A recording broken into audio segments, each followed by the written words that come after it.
Assalamualaikum warahmatullahi wabarakatuh. Bertemu lagi dengan pembelajaran Bahasa Indonesia dengan materi teks eksposisi. Nah, pada pertemuan kali ini, kita akan mengetahui bagaimana langkah-langkah pembuatan dari teks eksposisi dengan kompetensi dasar 4.6, yaitu menyajikan gagasan dan pendapat ke dalam bentuk teks eksposisi. Nah, anak-anak, setelah kalian mempelajari materi ini, kalian diharapkan menyajikan gagasan ke dalam bentuk teks eksposisi baik secara lisan maupun tulisan dengan memperhatikan struktur dan unsur kebahasaannya. Dalam menyajikan teks eksposisi, ada 5 langkah yang harus kalian tempuh. Yang pertama, menentukan masalah yang akan dibahas, topik atau tema. Nah, yang kedua di sini menentukan tujuan, yang ketiga di sini mengumpulkan data yang berkaitan sesuai tema. Yang keempat, kalian menyusun kerangka tulisan dengan memperhatikan struktur teksnya, dan yang terakhir di sini membahas masalah dengan mengembangkan kerangka karangan teks eksposisi menjadi karangan teks eksposisi secara utuh. Untuk langkah yang pertama di sini menentukan tema atau topik yang dibahas. Nah, apa sih tema? Tema dibuat agar menulis teks eksposisi menjadi terarah dan pasti. Tema itu hal pokok atau hal dasar untuk membuat sebuah teks. Nah, contoh temanya misalnya kita mengambil tentang bahaya bermain game secara berlebihan. Nah, itu adalah tema dari topik yang akan kita bahas dalam teks eksposisi ini. Kemudian menentukan tujuan.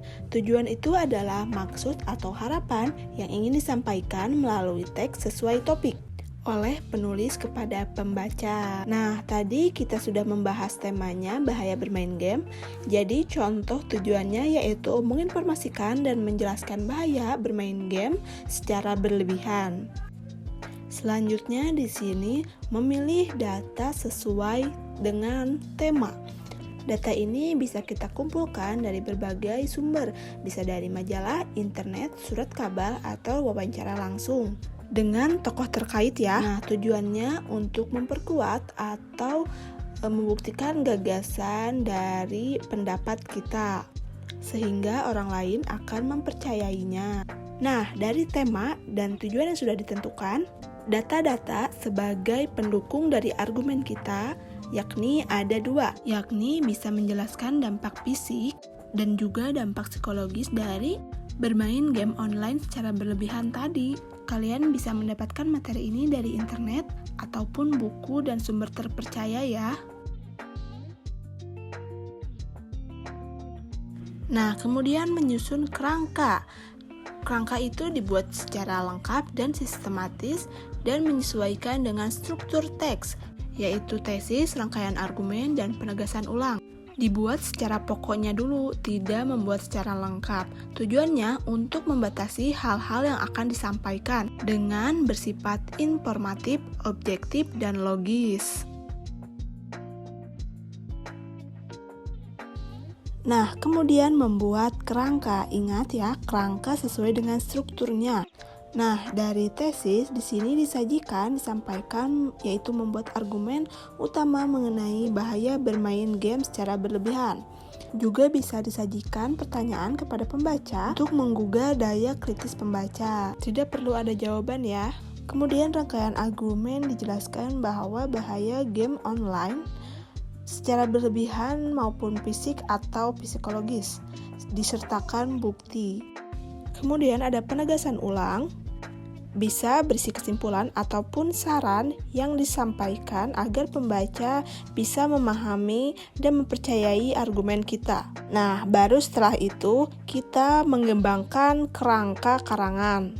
Dari berbahaya bermain game secara berlebihan, dijelaskan bahwa pada tesis di sini bermain game online di laptop atau di gawai memberi keasikan sendiri, tapi bermain game secara berlebihan berdampak kecanduan dan dapat menimbulkan berbagai macam dampak yang merugikan anak. Nah, baru di rangkaian argumen dijelaskan. Argumen yang pertama dijelaskan dampak fisik bermain game secara berlebihan, yakni mengalami gangguan mata dan dampak-dampak yang lainnya. Selanjutnya, dampak lain dari bermain game secara berlebihan ada argumen kedua.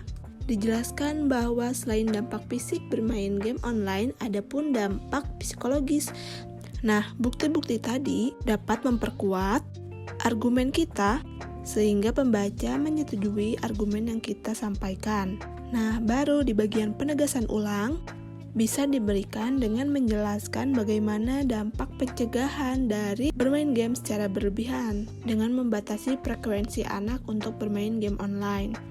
Nah, untuk selanjutnya silakan simak penjelasan yang diberikan. Pada pembelajaran kali ini kalian diharapkan mampu membuat kerangka teks eksposisi, kemudian mengembangkannya ke dalam bentuk teks eksposisi secara utuh. Sekian dan terima kasih. Wassalamualaikum warahmatullahi wabarakatuh.